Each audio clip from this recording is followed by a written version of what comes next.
This is a big highlight for me, and it's going to be a big highlight for viewers and listeners, GB News, because Jeffrey Archer is in the studio with us. You know, he's British author, life peer, former MP. His books have sold over 320 million. Emily? Worldwide. His latest book, Traitors Gate, which I've got here, actually, I've just been given a copy, is his first heist thriller since his first book all those years ago. Not a penny more. Not a penny less. Now, Jeffrey has written a book, and it's an extraordinary book, because I've read it. It's all about how you steal the crown jewels. Now, what's fascinating about this, Jeffrey, is you were on a cruise post-Brexit, post-COVID, around the British Isles. You sit next to a woman at dinner on the cruise, the usual boring approach to someone saying, I know what you should write, saying to Jeffrey Archer, who's written 30-odd world bestsellers, I know what you should write. Within 3 minutes, you were hooked, because she told you how you could steal the crown jewels. Yes, I mean, it's absolutely ridiculous, isn't it? I mean, you're quite right. People say every day, I know your next bestseller, my life story. I then say, have you murdered your wife? And they say, no. Oh, let me know when you have. But this one said, I can tell you how to steal the crown jewels, which is even worse, because everybody knows the only time the crown jewels has been stolen was in 1671, when Colonel Blood failed, didn't even get out of the tower. But then she then went on and told me in 3 minutes how to steal the crown jewels, and then revealed that she was a member of the royal household. So I thought, I didn't sleep that night. No, and before the end of the cruise, even though you were on holiday with Mary, long-suffering Mary, you'd written a 30-page outline for the book. Yes. And when I got to the end of the first draft, Andrew, I realised that the plot didn't work unless I could produce a crown. Right. Now you've got to lift this up, Jeffrey.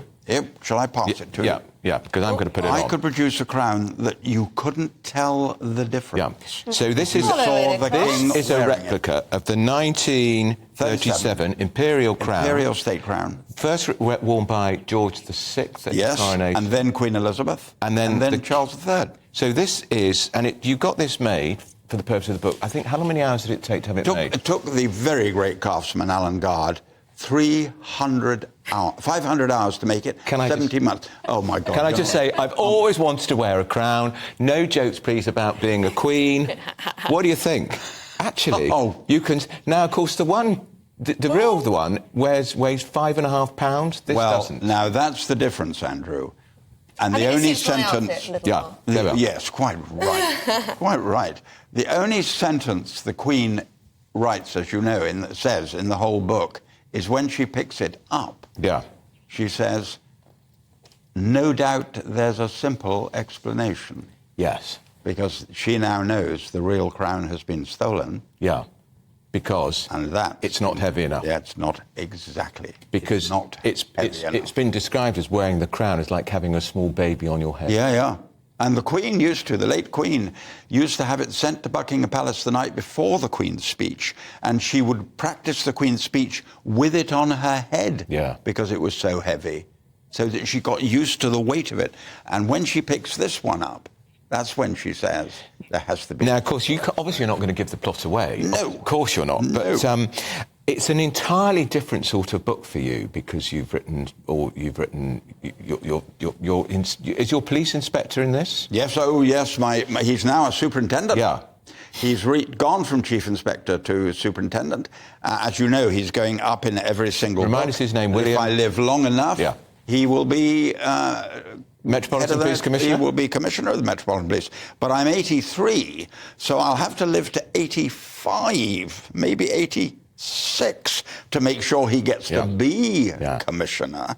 But, yes, you're quite right. This is different in the sense that, having been given this remarkable story, I mean, I went to bed that night and thought, how did she spot it? None of us know it. And I thought, of course, the research for it then, because you've got to make it work. The reader has got to believe it's possible to happen. So the research was unbelievable. This is what I wanted to ask about. What do you want to ask? How do you go about researching to make a book like this, to write a book like this? It must take days, hours, months. Yes, how long does it take? You're quite right. It takes hours, and it needed 3 things. One, there are 6 routes between Buckingham Palace and the Tower of London.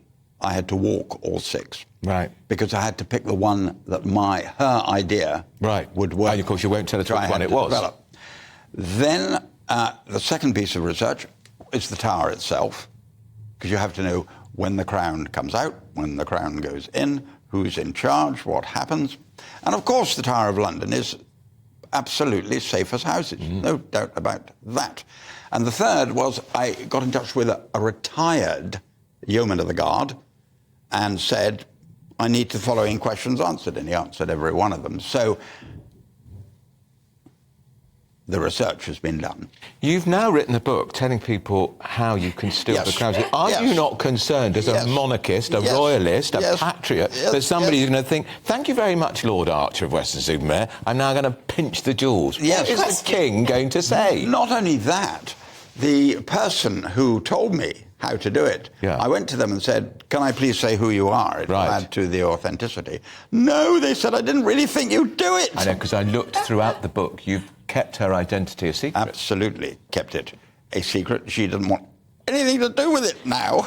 What I'm not clear is, do the senior royals, before they've read this book, would they have known the easiest way for the crown jewels to be pinched? Yeah.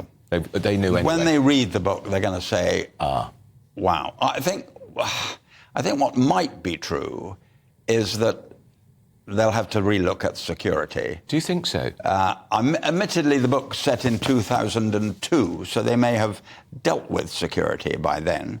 But I've found a way of stealing the most valuable object. The real thing is worth £3 billion. The Cullinan 2 diamond... Which one is that? That's in the front. This one. And the Henry ruby. The Cullinan 2 diamond is thought to be worth 300 million. Yeah. The Henry V ruby, which he wore at Agincourt, is thought to be worth 100 million. And there's 2,816 diamonds. And something you, an old, proud Englishman, were like, that was made by an English craftsman, aged 87, who's been at it since the age of 14 when he worked for Asprey's. And here he comes. That took him 500 hours. It's well done, Britain. We can still produce. What are you going to do with it? I'm going to sell it for charity. Right. It will go to my wife's hospital, the new hospital she's building. For Children's Hospital in Cambridge, for the mind and the body. Right. And Christie's are going to auction it. Are they? You're not going to auction it yourself? They've already seen it. You're not going to be the auctioneer yourself? I will not be the auctioneer. I am an amateur auctioneer. Jeffrey at Phipps, he's raised over 25 million as an auctioneer. Oh, have you now? Yeah, he really has. So he's fibbing. Yeah, he's the best. So when you got the commission to make this crown, this chap, he was reluctant at first because of the scale of the project. Well, we went down to the tower together and looked at the real thing, and he thought, this is not going to be easy. And the first thing he did, when he decided he would do it, what you can't see there, Andrew, is that he had to do the thing without any jewellery and get the shape right with the... and then he had to take it apart again. Amazing. Because there's 42 sections. Incredible. And he puts each of the jewellery in, then he put it back together again. Is the real crown, is it insured? It's not possible, surely. You couldn't insure something worth $3 billion. No. So but you couldn't sell it. So if you... Well, that was the other point I was going to say. Yeah. If you owned it, if you had stolen it, Andrew... Yeah, your book shows how you pinch the crown jewels, but it doesn't say what you then do with the crown. Or why he stole them. No. Is that a follow-up? Is that the sequel? No. He's being very mischievous here. No. He is a little bit, isn't he? No. Do you think this is the best book you've ever written? Well, the public... What? Cain and Abel's your book. Yes, public have said Cain and Abel. 100 million people have read Cain and Abel. Yeah. How does that feel, knowing that many people have read your book? It's a very great honour. It's a very great... Every day of my life, someone says, I read it 30 years ago, I read it 20 years ago, I read it... It still sells 250,000 a year. How many times has it been reissued, Jeffrey? Sorry? How many times has it been reissued, Cain and Abel? It's on its 132nd reprint. Amazing, isn't it, Emily? That is amazing, yes. We've got to ask you before we let you go, because this book is already racing to the top of the bestsellers. It's Traitors Gate. It's number one already. And it came out yesterday. Yes. Yeah, it's already number one. And of course, a lot of people now, Jeffrey, read your books on a Kindle. Yes. Which is Or listen to it on an audio. Yeah. And do you get an actor to do it, or do you do it yourself? An actor does it, though you hit a very sore point, Andrew. AI. Oh, yeah. My publisher came to me and said, if you read just one chapter, Geoffrey, we can do all 27 of your... Don't do an actor out of a job. So an actor came to me and said, please don't do that, Geoffrey.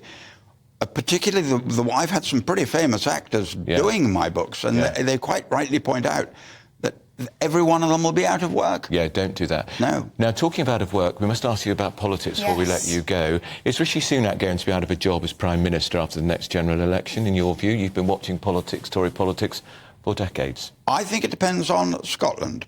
I have long thought that if the SNP collapse and Keir Starmer can get 30 seats, certainly 20. He's only got one at the moment. He's only got one, correct. If he could get 20, that would make a difference.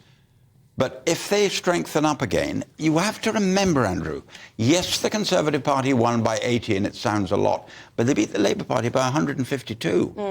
It's 152 seats you have to turn over, not 80.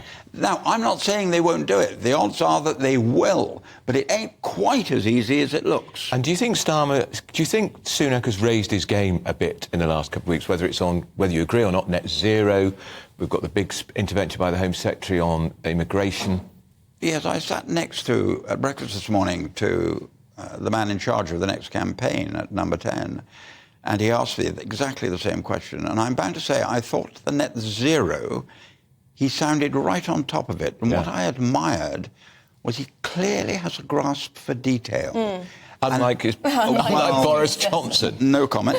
But it was what Margaret had, of course.